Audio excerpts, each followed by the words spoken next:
Hi everyone, welcome to Chidi Soapbox, where I discuss how to help students thrive within college and beyond. Today I'll be discussing retirement accounts and how essential it is to begin them as early as we can, starting off in your career and just out of college.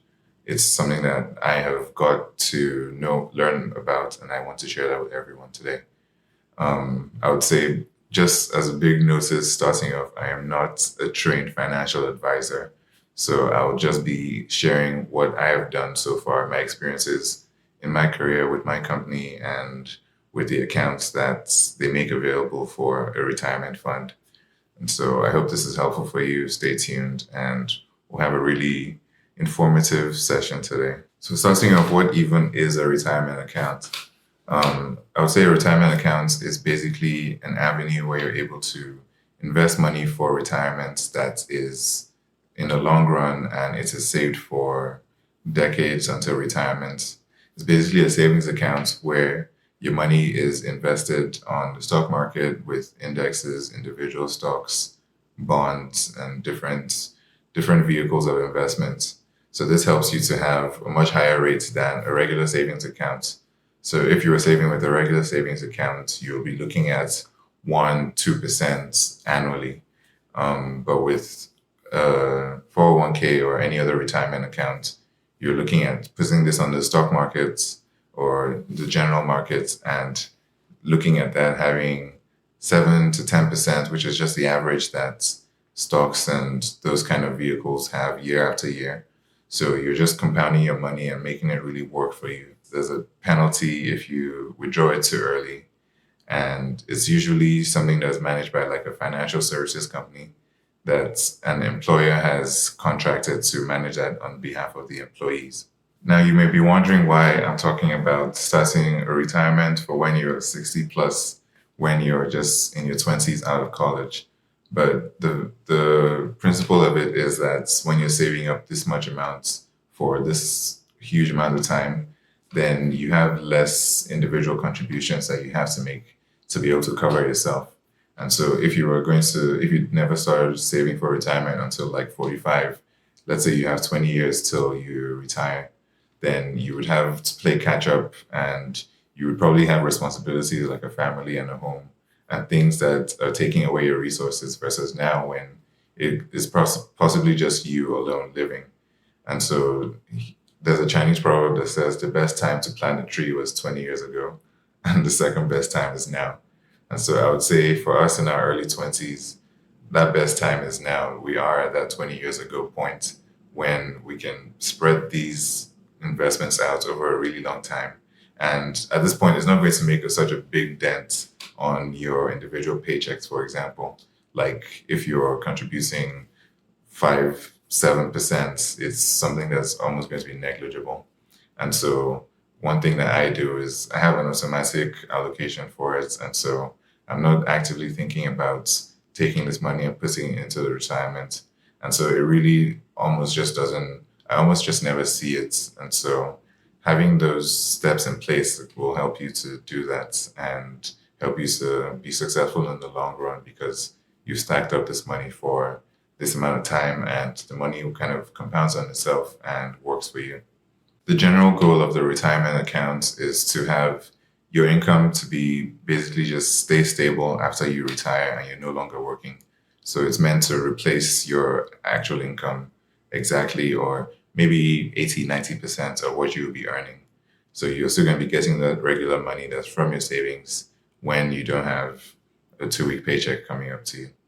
Generally, from all the different providers that are out there, they divide the retirement account types into 4 broad categories.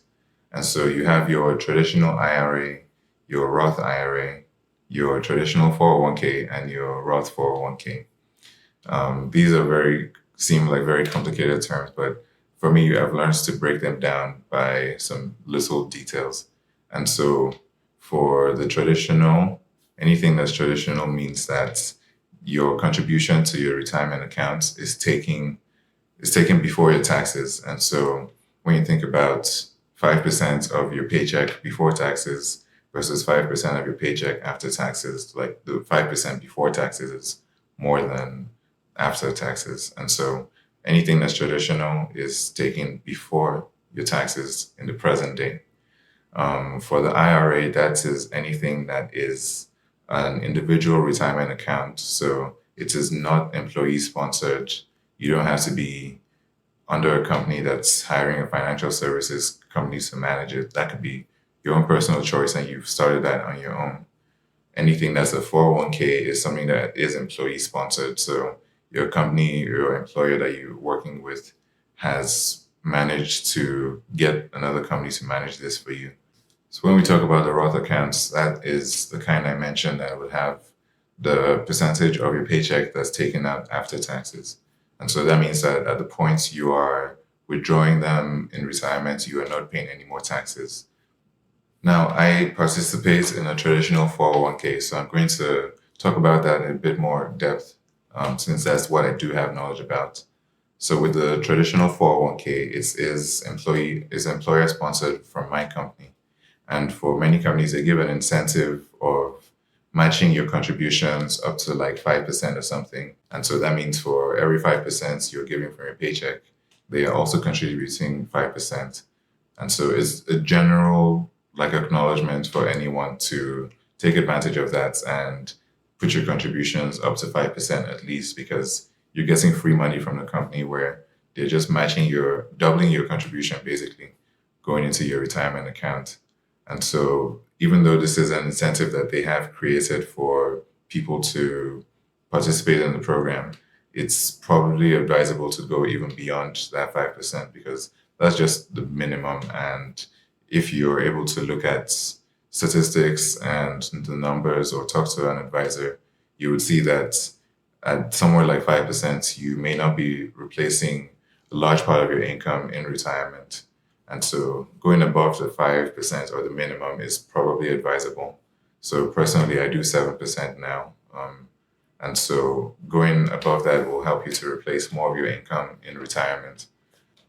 Now, with my 401k, it's a traditional one. And so the contributions are taking before taxes now, which means down the line, I will be paying taxes if it's withdrawn for my retirement income.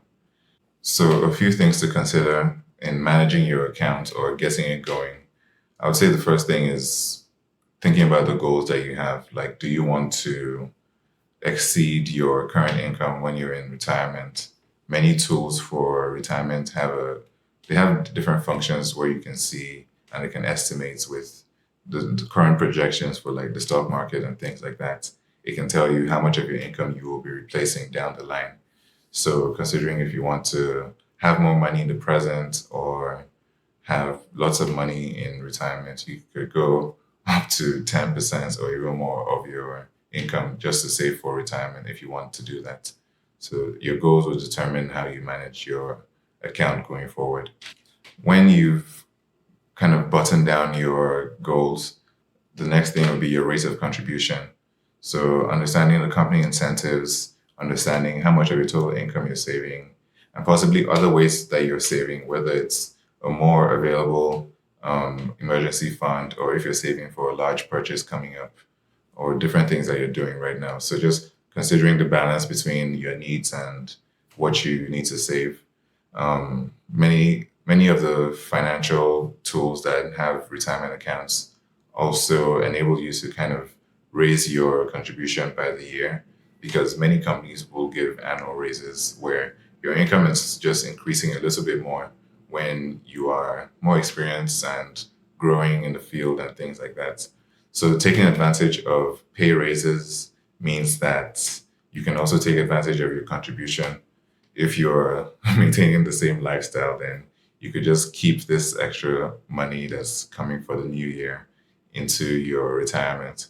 So those tools often have automatic settings. So if that's not really for you and you don't want to keep on increasing your contribution, then remember to opt out of that probably at the end of the year when they will reset and change your contribution to taking more out of each paycheck. If you are in an employer managed account, you often have to think about employer incentives. So I had talked about my company's incentive of giving us 5% added on. And so this is one way they do it. But then you could also have companies that are giving you additional stock just being an employee. And so it could be a publicly traded company or a privately owned one where it's only employees that have that. But either way, you would often have one time of the year when you have probably the annual meeting that shareholders will hear all the financial results, and you kind of have a buy sell period when you're able to sell some of your stock in your own company where you're employed or get some more if you really want to do that. So those are incentives that can come around if it's a very good year, like my company did. They even gave extra stock on top of what they were giving before. So those are the things that happen in good times, and bad times might be a bit different. So the financial providers usually assign an investment strategy to each person. And so many times for younger people, they assess and give you like an aggressive strategy, which means more investment in stocks, so more things that are more volatile with more risk, but more openness for rewards, versus giving older people more conservative strategies, which means in more vehicles that are less likely to have risk or lose a lot of money. So things like bonds. And so you have to assess what you want and decide if you want to change those. So you can usually open them up and see if you're assigned an aggressive or conservative strategy. So understanding the amount of risk you want to take on, or if you really want to go for a reward, that will help you determine what kind of style you want to adopt and where you want to put your money.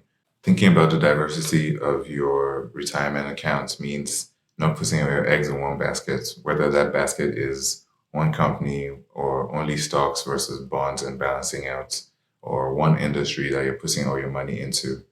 And so having diversity means that you are resilient in the face of really fluctuating markets and things like that, or one CEO tweeting one thing and sending the stock crashing.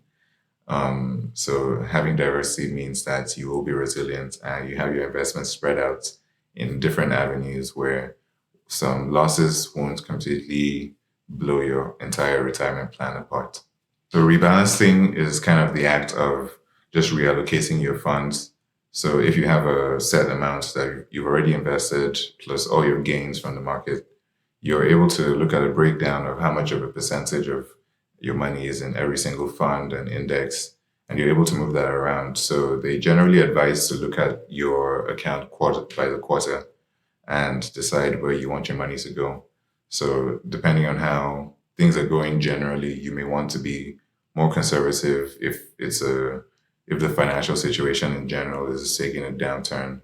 You may want to protect your investments in that way, or you may be looking at getting more aggressive and getting more money into certain areas. So rebalancing allows you to really just allocate your funds exactly how you want to.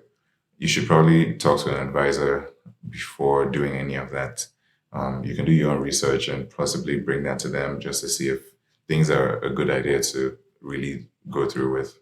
So this helps you to be very exact in what you want and where you want your money to go. You also shouldn't go too long without a rebalancing where you don't really know what's going on with your account. So rebalancing, even if you're not totally like overhauling everything, you're just looking at what is working and what isn't working for you. I hope this is really helpful. I know it's a bit daunting to learn all of these numbers and names of accounts and things, but I think it's something that's really important to do and something that's going to be beneficial for you in the long run. If you also have a retirement account and there are strategies that you have found, feel free to comment. If you have any questions about retirement accounts, feel free to comment as well. Thank you for watching again. Feel free to like, comment, subscribe, and I hope you can tune in again next week for another episode. Thank you for watching today and have a good day.